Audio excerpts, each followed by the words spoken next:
There's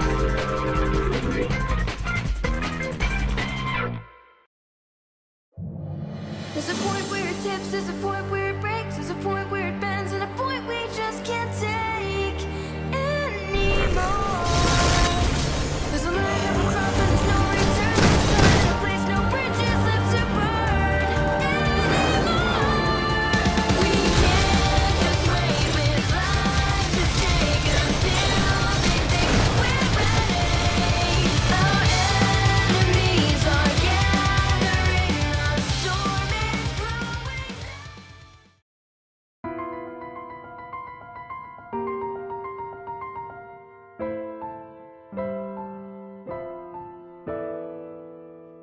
Maybe it's the pull of love, the innocents were laying when in the end you failed to save them. Are wide and wide like snow, and now they know the cost of trusting you's obliteration. Mirrors will shatter, crushed by the weight of the world. Propellers collapse in shame. There'll be no rest, there'll be no love, there'll be no hero in the end who will rise above. And when it ends, the sky will crawl. The shining light will sink in darkness, victory for hate, incarnate misery and pain for all. When it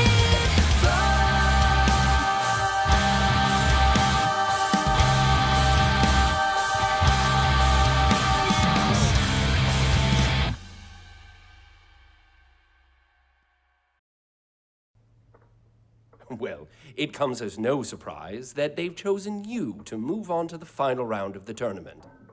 Your performance has been exemplary. Thank you, Professor Ozpin, but I would never have made it this far without my teammates. Personally, I think it's the other way around. I'm sorry, but I don't believe we've been introduced.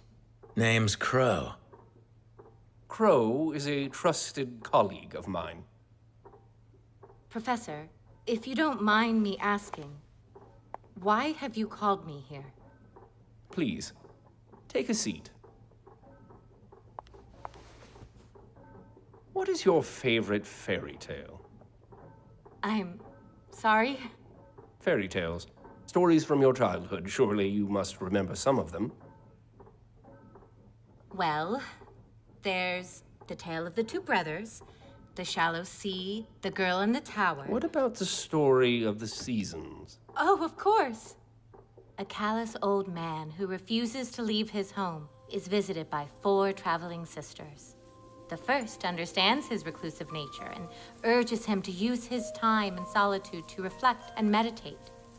The second brings him fruits and flowers, tending to his crops and revitalizing his garden. The third warms the man's heart, convincing him to step outside and embrace the world around him.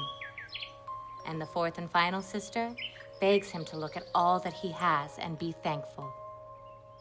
In return for their kindness, the man grants the maidens incredible powers so that they may continue to help others all over the world. They graciously accept and promise to share their gifts with the people of Remnant until the end of days. Winter, spring, summer, and fall. The 4 maidens. My mother loves that story. Would you believe me if I told you that one's been around since I was a boy? You're not that old, Professor. Well, would you believe me if I told you it was true? I beg your pardon? What if I were to tell you that there were 4 maidens existing in this world that could wield such tremendous power without dust? You mean like a semblance? Like magic. Yeah, first time hearing it's pretty crazy. You're serious? Do I look like I'm joking? No. Why are you telling me this?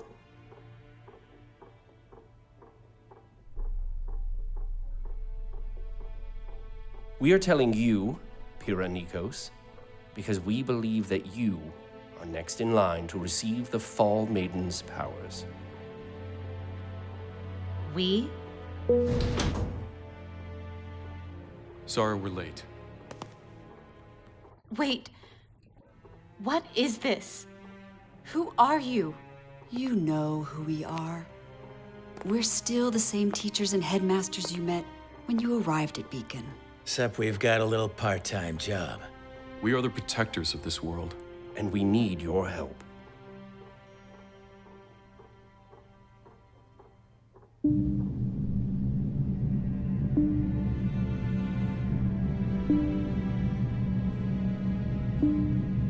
Where are we going? The vault, under the school.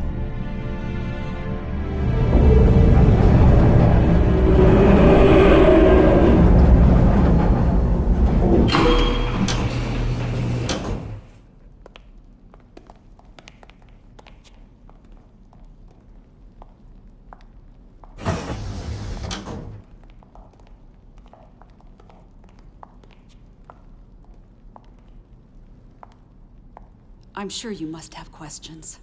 Maybe one or two. I still don't understand. You said I was next in line to receive the Maiden's power. What do you mean by that? The Maidens have existed for thousands of years. But much like in nature, the seasons change. No two summers are alike. When a Maiden dies, her power leaves her body and seeks out a new host, ensuring that the seasons are never lost and that no individual can hold on to the power forever. So, how does the power choose? Through a series of stupid and convoluted rules. Crow. Hey, don't get mad 'cause I'm right. At first, the only thing that was certain was that the powers were specifically passed on to young women. But as time went on, it was discovered that the selection process was much more intimate. Intimate? As we understand it now, when a maiden dies, the one who is in her final thoughts is the first candidate to inherit her power. Unless it's a dude or some old hag. Then the power goes to someone random, and our jobs get a lot harder. Why tell me all of this now? Why not wait until I've graduated? Honestly, we've run out of time. I don't know if you've noticed, but things are getting a lot scarier out in the world. Tensions are high. The Grimm are growing stronger, more prevalent, and it's not gonna be much longer before this peace we've all been enjoying so much goes out the window. You're not talking about war. Not a war between nations. We can fill you in on the details once we know you're with us. For now, all you need to know is that one of the Maidens was attacked, and for the first time in history, part of her power was stolen.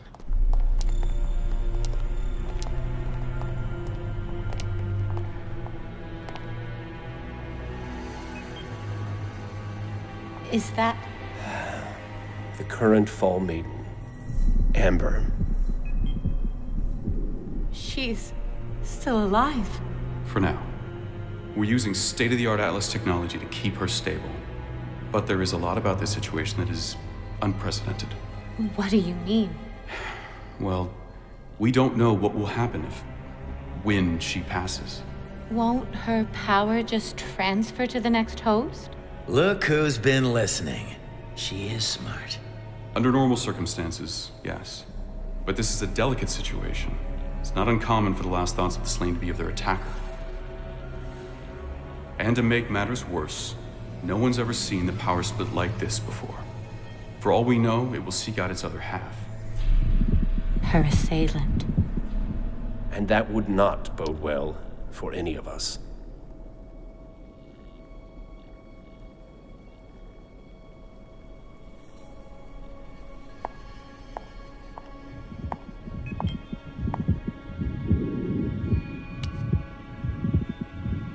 If all of this is true, why keep it secret? If this girl is so important, if we're truly on the brink of war, why not tell everyone? From what we understand, it used to be common knowledge. Excuse me? How do you think legends and fairy tales get started? Even the craziest ones come from somewhere. Our group was founded in order to protect both mankind and the Maidens. Those hungry for power hunted them with the hope of inheriting their strength. And as you can imagine, the ones that succeeded weren't exactly the kind of people you'd want to have unimaginable power. And so this Brotherhood chose to remove the Maidens from the public eye, allowing their existence to fade away into legend. The things we're telling you go against hundreds of years of human history, religion. No one would want to believe us. It'd cause an uproar. It would cause panic. And we all know what that would bring clawing to our kingdom's walls. Which is why we would like to... I'll do it. If you believe this will help humanity, then I will become your Fall Maiden.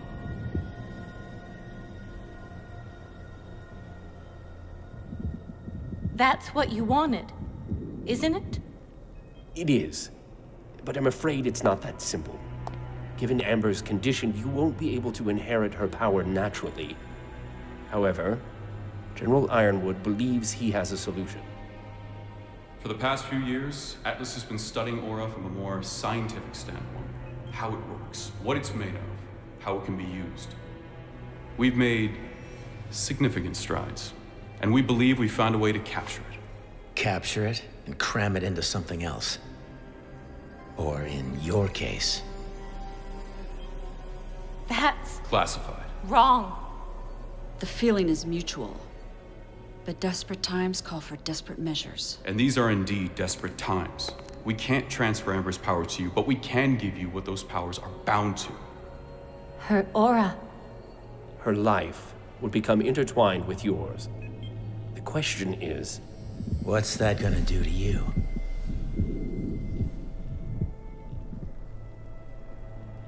You have an important decision before you, Ms. Nikos.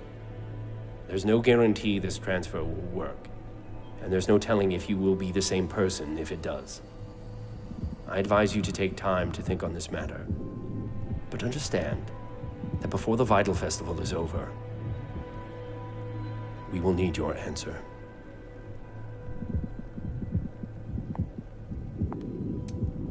The assailant that attacked the Fall Maiden has made their first move. And there's no telling when their next move will be.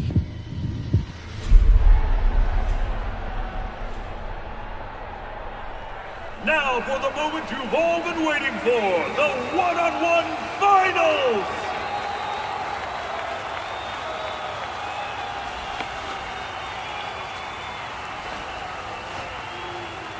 Barty, why don't you explain the rules? It's quite simple, Peter. Instead of a bracket system, each round of the finals will be randomly determined immediately before the match takes place. Much like any good hunt, there will be 0 time to prepare. Yes. Now let's see who our first match will be.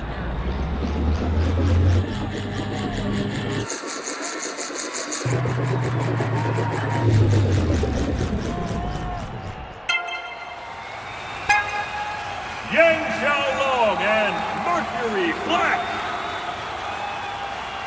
Break a leg, sis!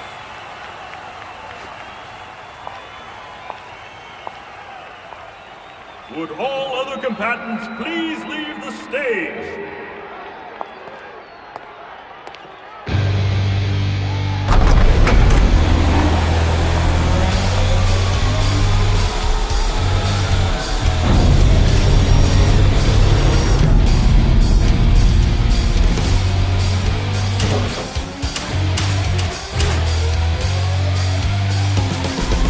You better not go easy on me.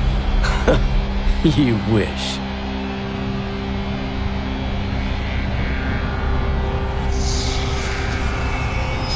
Three, 2, 1, fight!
What a way to kick off the finals!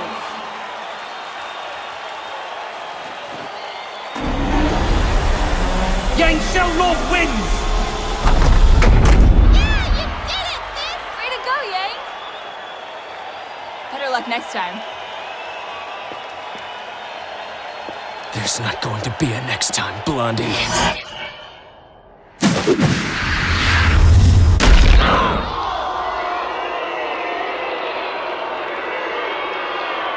My word! Cut the cameras!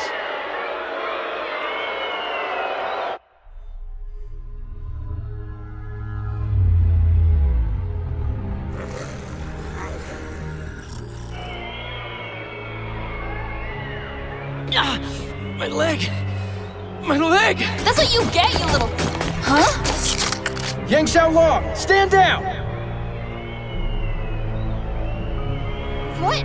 Why? Mercury! Why'd she do that? Why'd she attack me?